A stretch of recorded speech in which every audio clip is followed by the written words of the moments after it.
Nosso boa noite. Muito que bom, hein? Olha que lindo. Nunca dão assim boa noite. Aqui é diferente, né? De novo, nosso boa noite. Carinhoso a todos vocês. Que saudade de estar aqui na instituição que fica mais pertinho das estrelas. Que Jesus favoreça o nosso raciocínio na noite de hoje sobre o tema de O Livro dos Espíritos, da Lei de Destruição, perguntas 746, 751, não serão todas, e o tema assassínio, coração dispara. Talvez a nossa primeira impressão sobre esse tema tenha sido: nossa, que tema pesado, que tema denso, que tema carregado. Mas depois de pensarmos melhor, nos perguntaremos: será que os espíritos bondosos, reveladores das ideias espíritas no Livro dos Espíritos, que afinal é o primeiro livro espírita do mundo, inseririam nesse livro algum tema pesado que nos trouxesse algum constrangimento? O bom senso nos diz que não. Então, assassínio é um tema muito rico em significados, em reflexões, que irá nos proporcionar a grandeza, nos proporcionar a visão da grandeza de uma vida que ninguém pode nos tirar, que é a vida espiritual. O ditado popular diz que toda moeda, eu tenho que falar bem juntinho, que toda moeda tem dois lados. Então, aqui está a nossa moeda de R$1. Desse lado aqui, ela tem uma efígie.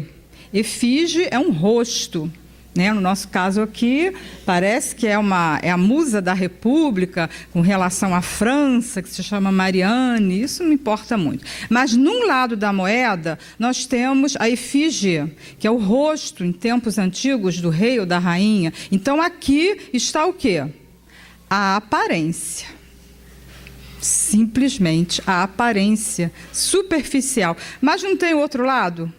Nós saberemos o valor da moeda passando para o outro lado, que terá um número. E aí sim, nós estaremos sabendo o valor dessa moeda, vendo o seu número. Da mesma forma, esse tema, ele também tem os seus dois lados, como a moeda. Ele pode ser analisado pelo lado materialista, morreu, acabou, que certamente trará muita revolta, muita inconformação, e nessa noite nós o analisaremos, de acordo com o Livro dos Espíritos, pelo outro lado, do seu valor espiritual, trazendo o esclarecimento espírita e o consolo que somente Jesus pode nos proporcionar, relacionado a esse tema tão grandioso. E deu branco. Deu branco. Não está nem escrito aqui, né? Nós falamos que esse tema, ele tem, assim, como se fosse uma fatalidade. Ele tem dois personagens, né? O primeiro é a vítima, é o assassinado, e o outro personagem é o criminoso, é o homicida, é o assassino. E nós não gostamos de dizer isso. Talvez não seja uma forma muito simpática de começar um estudo, mas nós podemos dizer por 3 motivos que de assassínio nós entendemos. Seja porque ele está presente em todas as civilizações do nosso planeta, seja porque nós moramos numa cidade violenta, com altos índices de criminalidade, que nos chegam através das notícias dos meios de comunicação, seja porque temos as nossas experiências de família, as nossas experiências de conhecidos com relação a esse tema. Mas vamos ver, então, a figura do criminoso, né? O criminoso está lá no livro Chico de Francisco, de Adelino da Silveira. O meu tá bem usadinho, tá até remendadinho aqui. Esse livro é de Adelino da Silveira, ele foi publicado em 1987, e eu gosto muito de usar obras em que o Chico ainda estava encarnado, porque tem a aprovação dele. Então, lá no finzinho do livro, tem um tipo de ping-pong, perguntas rápidas, feitas a Francisco Cândido Xavier. E perguntam a ele: que definição o senhor dá do criminoso? Eu vou ler por aqui. Que definição o senhor dá do criminoso? Já pensaram se essa pergunta fosse feita a nós? Que definição nós daríamos do criminoso? O que nós responderíamos? 30 segundos para pensar. Qual seria a nossa resposta? Quem é o criminoso para nós? E o Chico Xavier, num rasgo de sabedoria e num fantástico espírito de síntese, ele nos responde: o criminoso é qualquer um de nós. Não está aparecendo, não? Ah, tá. O criminoso é qualquer um de nós que foi descoberto. Vamos digerir? O criminoso é qualquer um de nós que foi descoberto. O que ele estava querendo dizer com isso? Que no nosso grupo social existem criminosos, que são criminosos, mas que não foram descobertos pela lei dos homens. Aí nós vamos dizer assim: eu não sou criminoso, não conheço ninguém nessa vida. Mas e em outras vidas? Em outras reencarnações? Será que podemos afirmar com tanta certeza que não cometemos nenhum crime? E quem nos explica muito bem isso é um espírito feminino de muito amor no coração, chamado Cipriana, no Mundo Maior, de André Luiz, médium Chico Xavier. Mas para entender Cipriana, nós vamos trazer a figura de um operário, de um profissional, que é o soldador. O que isso tem a ver com um livro de André Luiz? Mas o soldador é quem? É aquele operário que, usando a solda, ele une elos de ferro, né, que se desunem. Ele vai lá com um aparelhinho, usa a máscara e ele une. E se for necessário, se essa união quebrar, a corrente quebrar, ele vai fazer uma ressolda, ele vai ressoldar, ele vai tentar religar. Será que nós já estamos vendo alguma em espécie de metáfora com o tema? Então vamos ver o que ela nos diz. Cipriana nos diz o seguinte: antes as palavrinhas mais difíceis, tem recôncavo. Recôncavo é uma cavidade funda, uma espécie de gruta. Depois, mais adiante, tem outra, que é estacamos. Isso todo mundo sabe, né? Estacamos, paramos. E tem lá a palavra ressoldamos. Ressoldamos, que significa, então, religamos. Então, vamos ler o que ela nos diz sobre isso? Muitos de nós, em outro tempo, penetramos também o sombrio recôncavo dos vales do assassínio, da injustiça e da morte. Entretanto, estacamos no caminho, renegamos o crime, ressoldamos com lágrimas os elos partidos pela nossa imprudência e, cultivando o perdão e a humildade, aprendemos que só o amor salva e constrói para sempre. Então, nós vemos assim que há uma solução para o criminoso. Já está ficando melhor, não é? Há uma solução. Ele precisa ter o remorso, reconhecer o erro, parar, como ela diz aqui, não é? Renegar aquilo que ele fez, reconhecer, e aí então ele vai tentar religar, ele vai tentar consertar. E diante de um assassinato, que é um crime gravíssimo diante das leis de Deus, haverá pranto e ranger de dentes. Né? Então ele vai precisar do perdão, da humildade e, finalmente, ele vai descobrir o poder do amor cobrindo a multidão de pecados.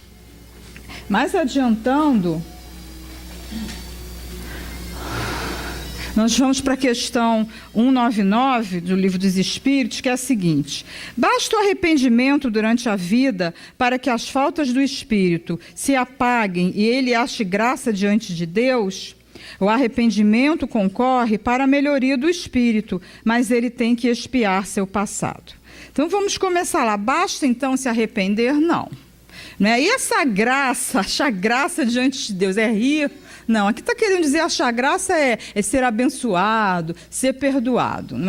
E aqui os espíritos respondem: o arrependimento é bom sim, o primeiro passo, contribui, mas ele tem que expiar, e expiar aqui é com X, não é com S, não é expiar pela fechadura. Expiar aqui é passar por expiações. O que é expiação que Emmanuel nos diz? É a pena imposta ao malfeitor que cometeu um crime. Isso tudo porque nós temos isso aqui, a consciência. Pergunta 621. Onde estão escritas as leis de Deus? Na consciência. Então não tem como fugir. A consciência pesada, ela nos traz aquele desconforto moral. Que é a consciência, a voz da consciência, o pensamento íntimo. Então, quando ela está pesada, nós estamos nos sentindo culpados, nós nos sentimos mal, é alguma coisa que nos incomoda. E quando ela está tranquila, nos sentimos bem, é aquela alegria íntima, maravilhosa. Então, por causa dessa consciência, é que é necessário que venha o arrependimento. Isso não é só em relação às leis de Deus, às leis humanas também. Porque nós temos as nossas leis humanas escritas nos códigos penal, civil, estatuto da criança, do idoso, do adolescente, nas medidas socioeducativas. Então, qualquer infração contra esse conjunto de normas jurídicas, materialmente, nós vamos ser punidos. Ou é a cadeia, ou vamos ser restringidos de alguma forma. Então, em relação a lei divina, a justiça divina, que é superior à justiça humana, como poderia ser diferente? As leis materiais nossas, elas são imperfeitas, mutáveis, é ou não é? Nós somos testemunhos disso. Agora, as leis divinas, elas são imutáveis, elas não mudam, elas são perfeitas. Então, como a justiça divina é superior à justiça humana, Allan Kardec nos coloca no livro Céu e Inferno o Código Penal da Vida Futura. Então, ele coloca 3 condições necessárias para que o espírito se quite diante da lei de Deus. Quais são? O arrependimento, a expiação e a reparação. Não cabe direitinho naquilo que a Cipriana falou? Renegar o erro, parar, sentir o remorso, é o quê? É o arrependimento. Depois ele vai tentar ressoldar, consertar, vai sofrer, vai chorar, vem a expiação. É a expiação. E depois, quando ele já estiver mais erguido, mais de pé, então ele vai para a reparação.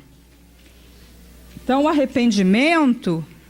Deixa eu puxar para cá, que acho que fica melhor. O arrependimento, Allan Kardec nos diz que é uma chave, que traz a esperança.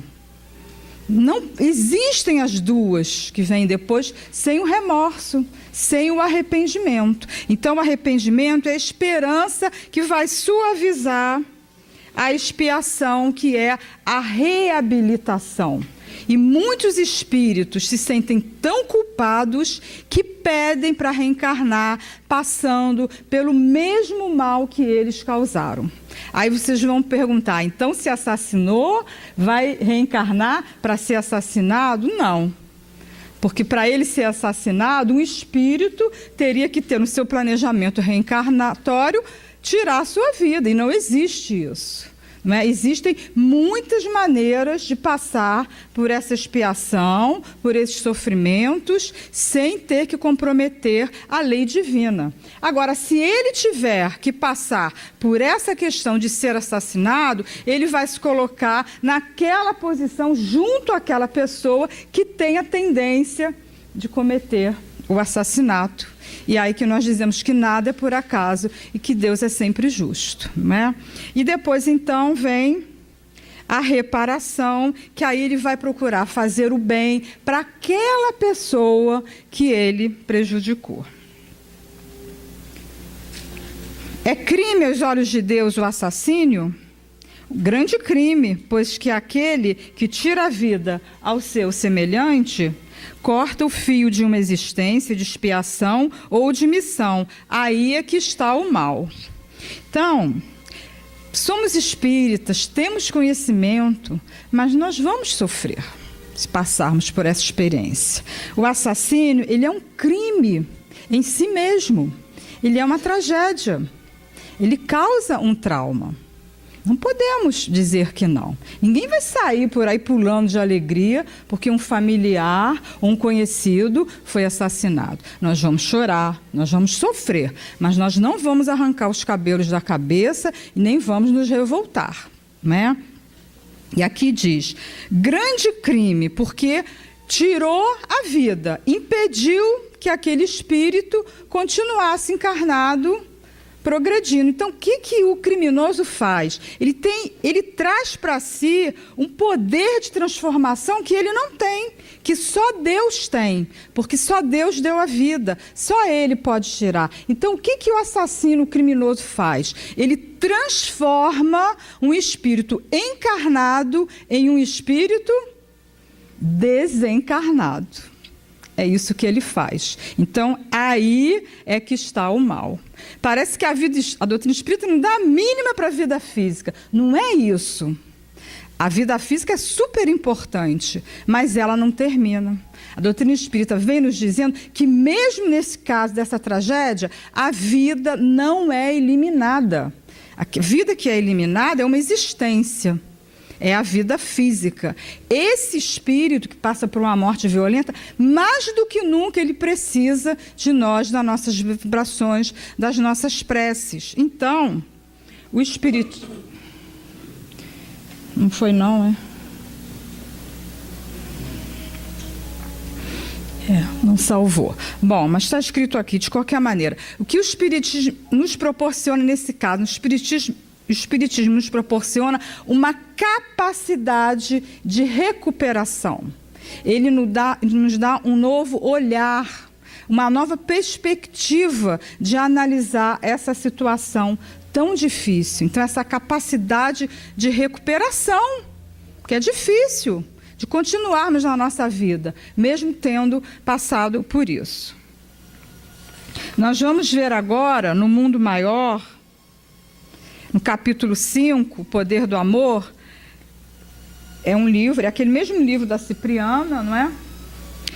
E que tem a história de dois homens, Camilo, pai, Pedro, o filho adotado. Eles moravam numa grande cidade, eles tinham um comércio de quinquilharias e Camilo adotou Pedro desde pequenininho. Quando Pedro ficou adulto, ele era um empregado, né? Ele trabalhava junto com o pai. Quando ele ficou adulto, ele resolveu cobrar pelos serviços, né? E o Camilo, então, se recusou a pagar, disse que ele não ia pagar um vintém, porque ele tinha criado, tinha tido as canseiras da educação dele, que ele era um filho para ele, que ele não iria pagar nada, mas que proporcionaria a ele uma excelente situação financeira, né? Bem, estalou a contenda. André Luiz jamais iria dizer começou a briga, né? Estalou a contenda, né? Eles não se entenderam, palavras agressivas, não é? E o Pedro, num ataque de fúria selvagem, ele mata Camilo. Ele mata o pai e, com sangue frio incrível, corre ao cofre, tira todo o dinheiro que ele achava que ele tinha direito, deixando a quantia para a viúva e os dois filhinhos, faz uma maquiagem no crime e ele consegue enganar a justiça humana, mas ele não engana a justiça divina. E a entidade desencarnada, que era o seu pai, tomada de ódio, não perdoa, não se conforma, e na primeira brechinha que o Pedro dá, que ele sente culpa, ele entra na mente dele e começa um terrível processo obsessivo de Camilo sobre o filho, Pedro. E então, Pedro sente aquelas vibrações, ele se entrega ao trabalho, ele fica mais rico ainda, ele viaja, depois ele consegue uma boa moça, se casa, tem 5 filhos, isso suaviza um pouco, mas a obsessão está ali.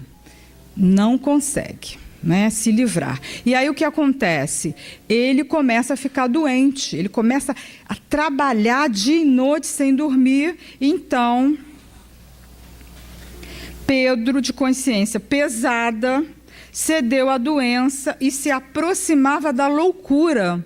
Ele já estava hospitalizado, já se aproximando da loucura. Aí, então, é que entram Calderaro, André Luiz, instrutores espirituais, para ajudarem nessa situação. Só que eles reconhecem que eles não têm o amor suficiente para dialogar com a vítima e com o assassino. Então é aí que eles chamam Cipriana, que é um espírito com muito amor, e Cipriana então aguarda o momento em que Pedro dorme no hospital, ele sai do corpo, do repouso, né? E então os dois estão no mundo espiritual, Pedro e Camila, e Cipriana então começa a conversar primeiro com Camilo, que a confunde com a Virgem Maria, com a mãe de Jesus, de tanta luz que ela tinha, ele acha que era Maria de Nazaré. Então ele se ajoelha, ele diz que ele é um assassino, e Cipriano então vai conversando, o abraça,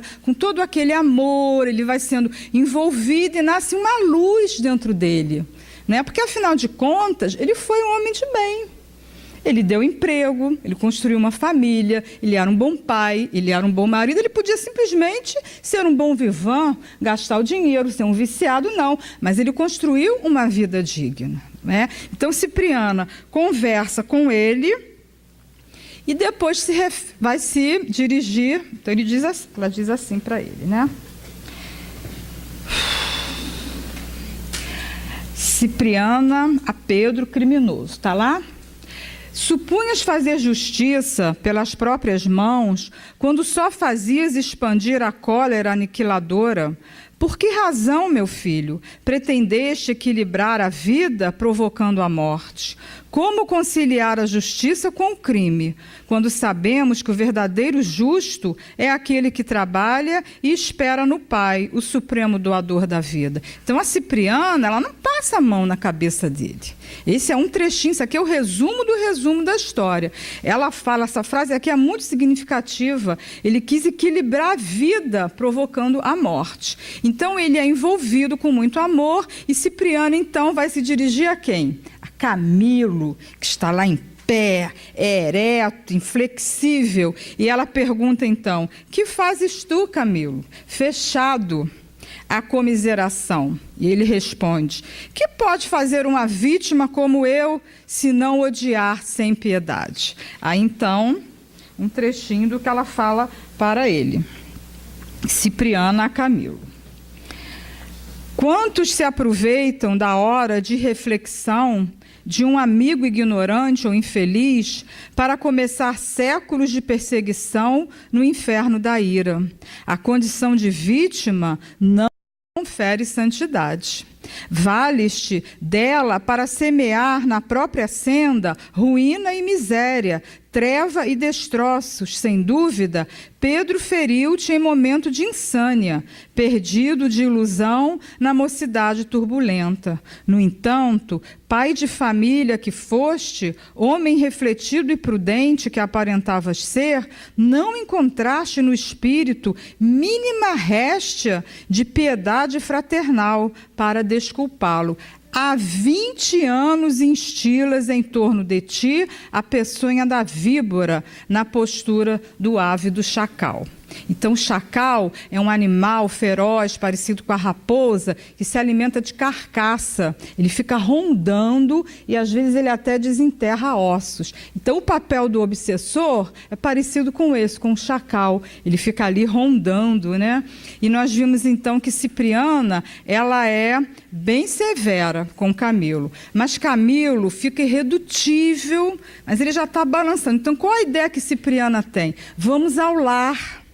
Vamos ao lar de Pedro. E eles vão até lá, e lá tem um quadro comovedor da esposa com os 2 filhinhos menores e o pequenininho tá orando pelo pai, pedindo pelo pai.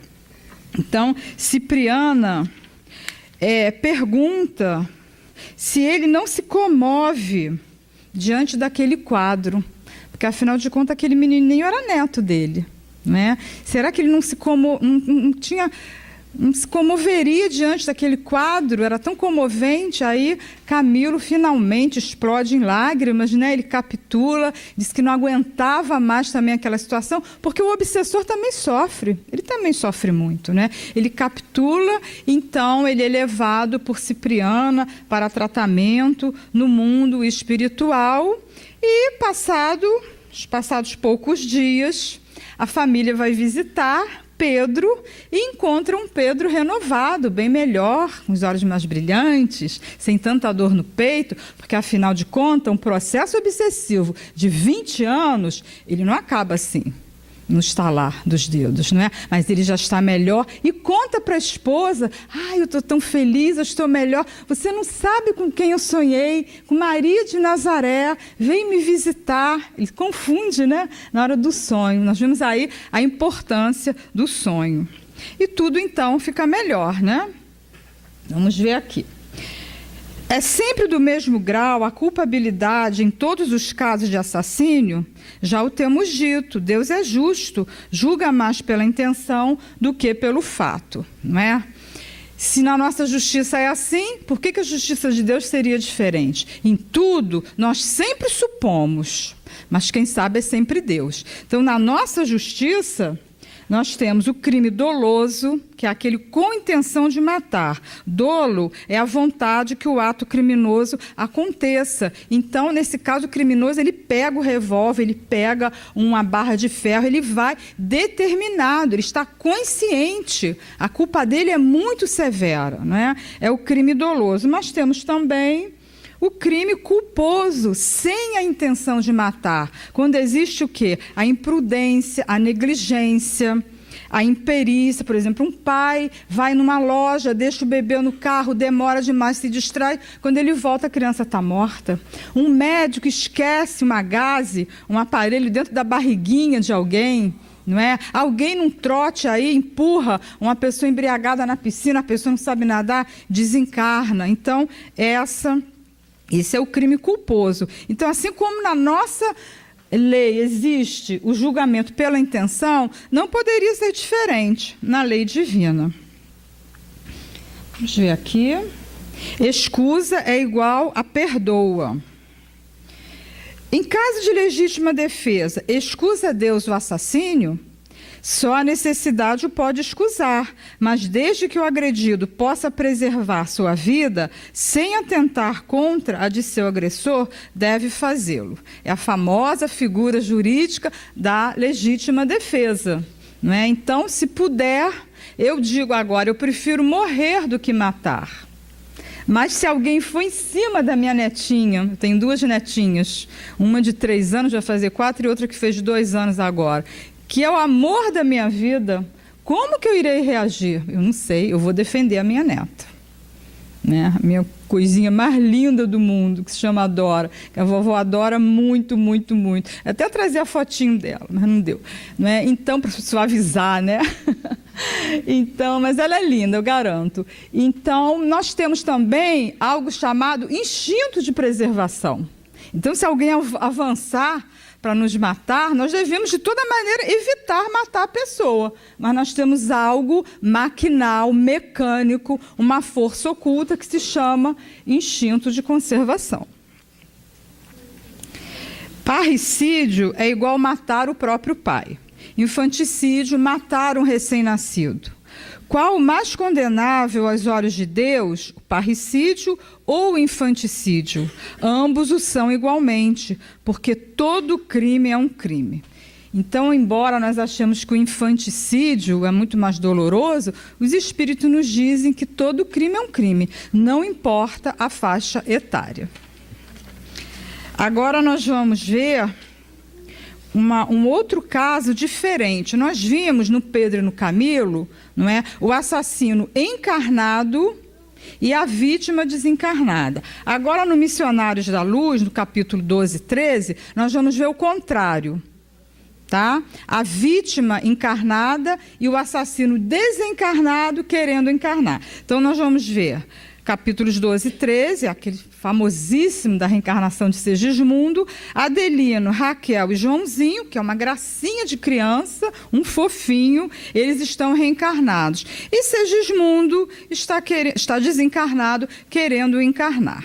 Nós vimos aí que eles foram, né, Adelino, Raquel e Segismundo, foram protagonistas na última encarnação de uma tragédia.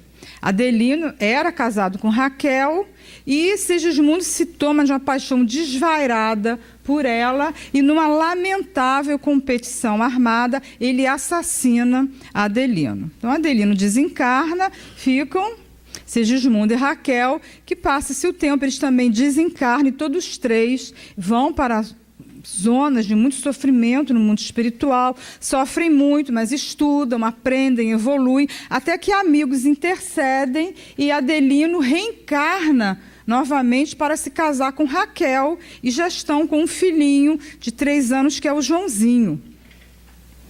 E no mundo espiritual, antes de reencarnar, Adelino, para se desfazer essa teia de ódio, ele promete receber Segismundo como filho.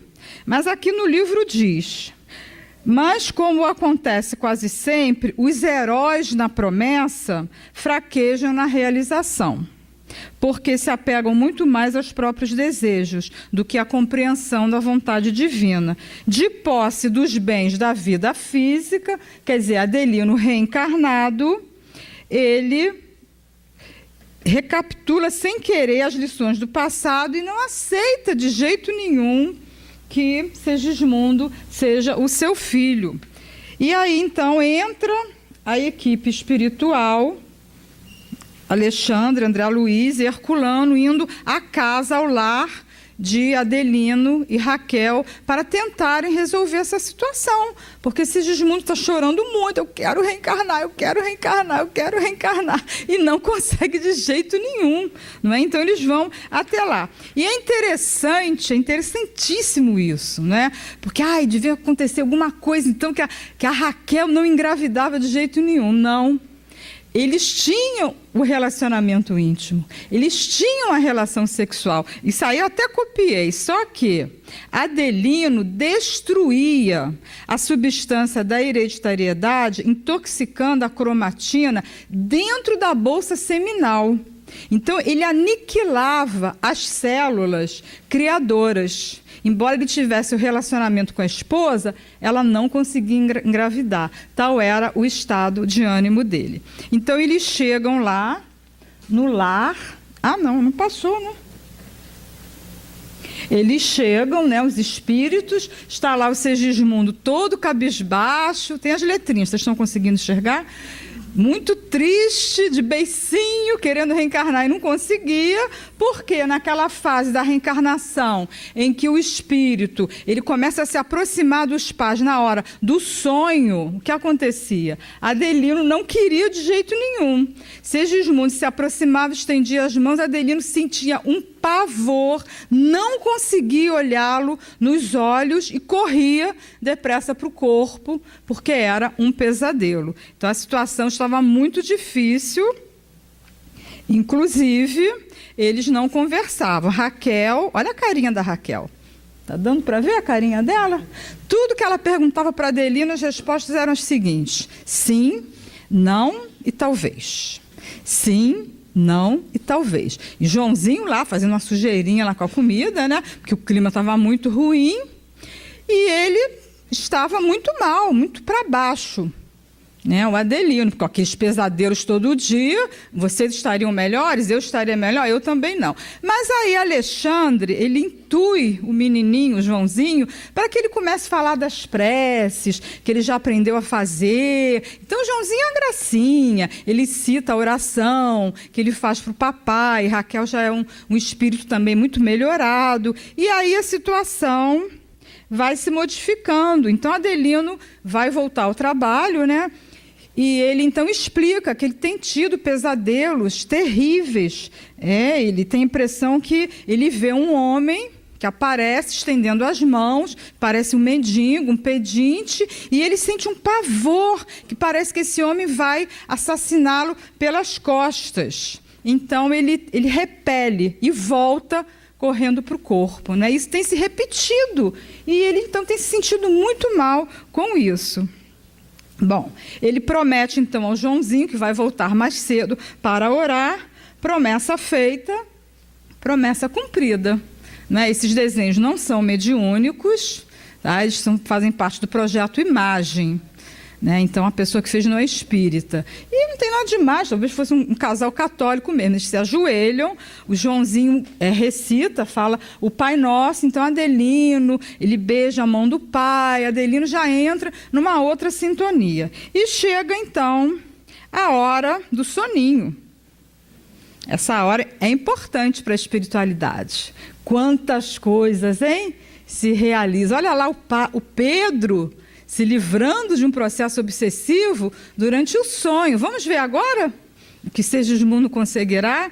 Então, Raquel deixa o corpo, né, espírito e perispírito, e vai conversar com a avó materna. Né? Raquel está leve, iluminada, ela não entende bem o que está acontecendo ali, mas ela fica por ali mesmo orando com a avó materna. E o Adelino? Adelino está pesado, sem lucidez. O que está acontecendo, não é? Então, o Alexandre vai explicar para André Luiz, veja só, um homem e uma mulher casados, dormindo na mesma cama, vivendo debaixo do mesmo teto e em planos mentais totalmente diferentes. Né? Olha só a diferença entre Raquel e Adelino. E Alexandre começa a explicar, de repente, escuta um grito agudo, um grito lancinante, o que tinha acabado de acontecer.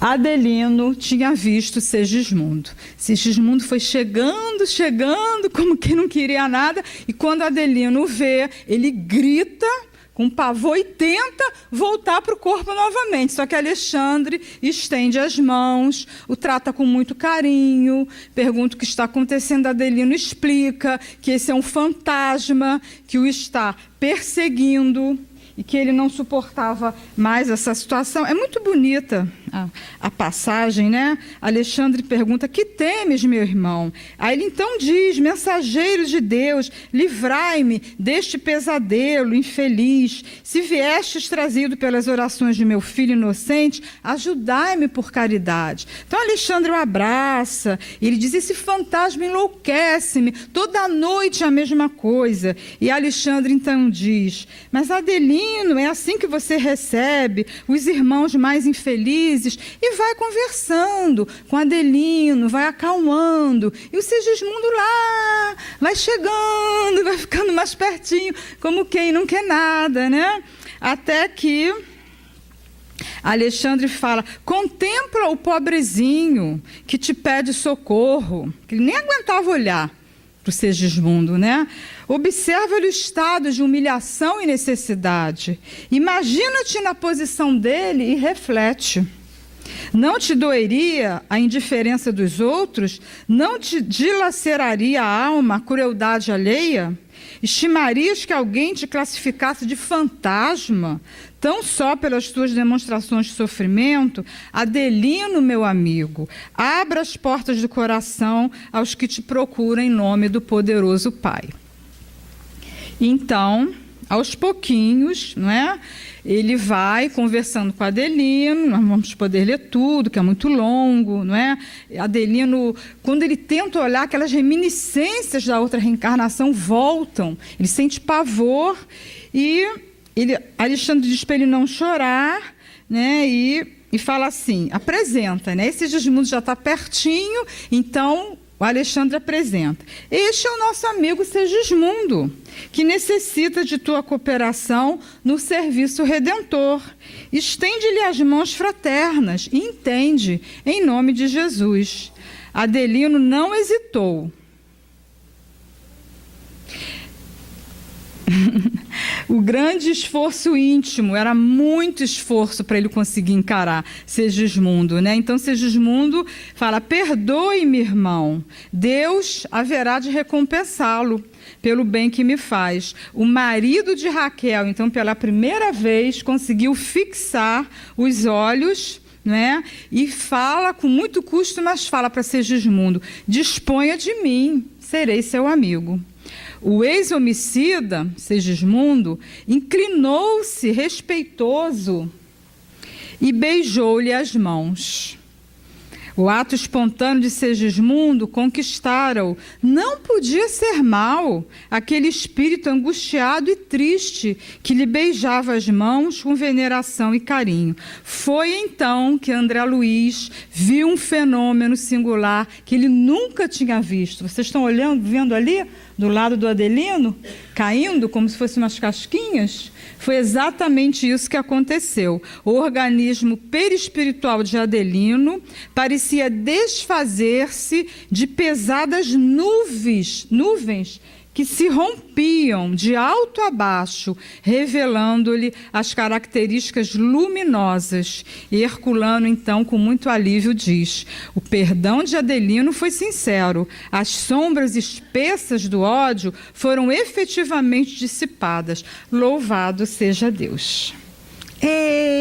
Segismundo vai reencarnar, conseguiu, que bom, olha aí o poder dos sonhos, quantas coisas acontecem, não é? Então, missão cumprida, não é? E aí vai começar outra fase, que é a reencarnação de Segismundo. Na idade adulta, ele vai ter sérios problemas no coração, não é? Pelo crime que ele praticou. Mas que tipo de filho ele será? Gostaria tanto de saber a continuidade, não é? Como será o relacionamento dele com Adelino? Será que acontecerão atritos? Será que ele será um bom filho? Adelino será um bom pai? Certamente que sim, não é? Porque todos já tinham evoluído, né? Agora, para terminar, nós vamos pegar Divaldo. Pegar o Divaldo não, que isso é muito feio, né? Citar Divaldo. Como ajudar ao espírito que desencarna vítima de um assassinato? O espírito foi assassinado. O espírito não. O corpo, que o espírito continua vivo. Foi vítima de uma morte violentíssima. Ele estava vivo, encarnado, de repente ele estava desencarnado. Então, como ajudar? E o Divaldo, então, nos responde. Divaldo Pereira Franco: através da prece, lembrar com carinho. Todo impacto nos produz um grande choque emocional e quando algo de trágico acontece, nós ficamos fixados na tragédia. Então, esse espírito que desencarnou através de um assassinato, o que ele menos precisa é que nós fiquemos fixados nessa tragédia. Nós vamos sofrer, nós vamos chorar, é normal, mas vamos saber também que o que morreu foi o corpo, de forma torpe, violenta. Não sabemos o passado? Não sabemos.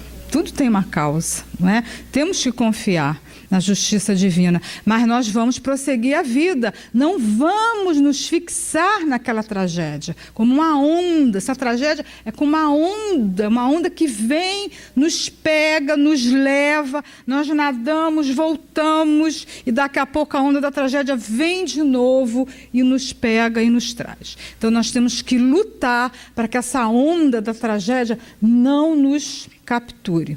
E continuando, Divaldo, ele conversando com um médico materialista, só o Divaldo, né, que tem essas saídas. O médico diz o seguinte para ele. É um médico materialista. Quando vem um paciente que perdeu um familiar, eu, como médico materialista, não tenho nada a dizer. Então, eu formulei esta frase: lembre-se de tudo que você viveu, de alegria, de bom e de felicidade com o seu ente querido. Não se lembre da morte dele. Lembre-se do período de alegria. Nem tudo será para sempre. Ele morreu, mas eu fui feliz durante um certo tempo e aceite isso.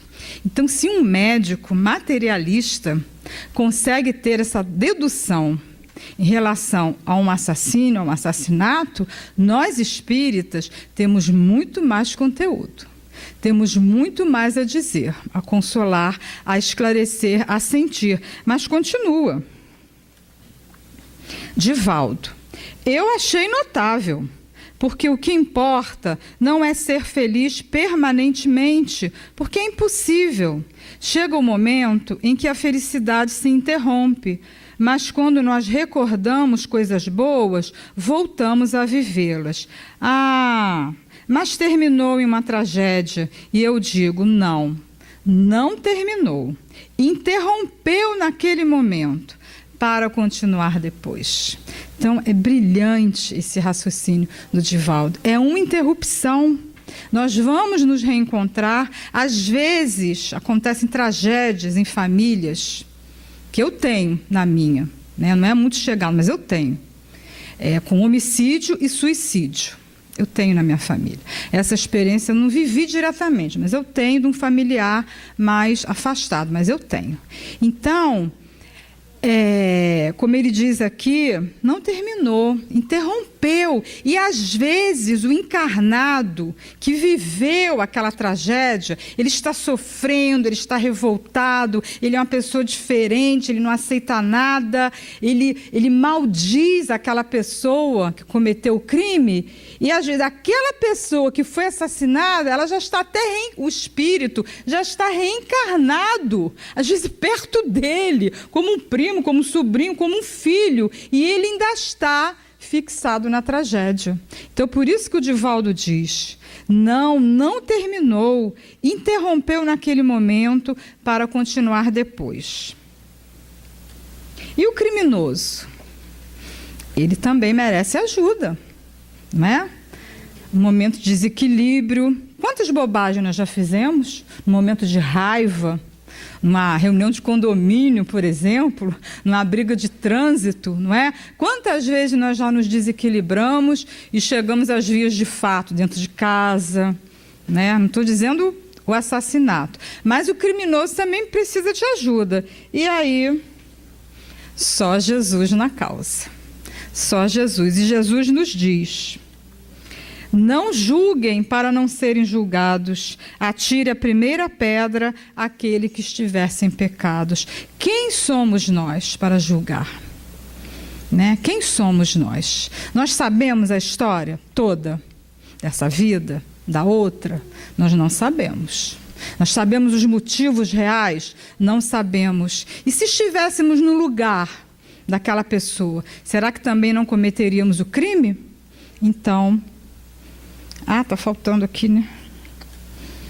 Atire a primeira pedra àquele que estiver sem pecados. Essa é a lição de Jesus. Essa é a nossa bibliografia, o livro que usamos, O Céu e o Inferno, Missionários da Luz, No Mundo Maior, os desenhos, temos que dar o crédito, que é do Projeto Imagem de São Paulo, responsabilidade do Américo Sucena. Usamos também o Chico, de Francisco, não é? A nossa moeda de R$1, que nos ensinou os valores, né? E nós sempre terminamos com uma frase espírita, mas dessa vez nós vamos usar um pensamento de uma artista visual chamada Andrea Tolaine, que nós achamos que tem muito a ver com o nosso tema de hoje. E ela nos diz o seguinte: a vida e sua lógica. A tempestade vem, se instala, molha tudo. Você acha que vai se afogar e depois percebe que só por causa dela floresceu. Andrea Tolaine. Muito obrigada pela atenção, pelas vibrações de vocês. Que Deus nos abençoe, que nós tenhamos recebido nesta noite mais subsídio, mais recursos para entender esse tema sobre o assassinato. Muito obrigada.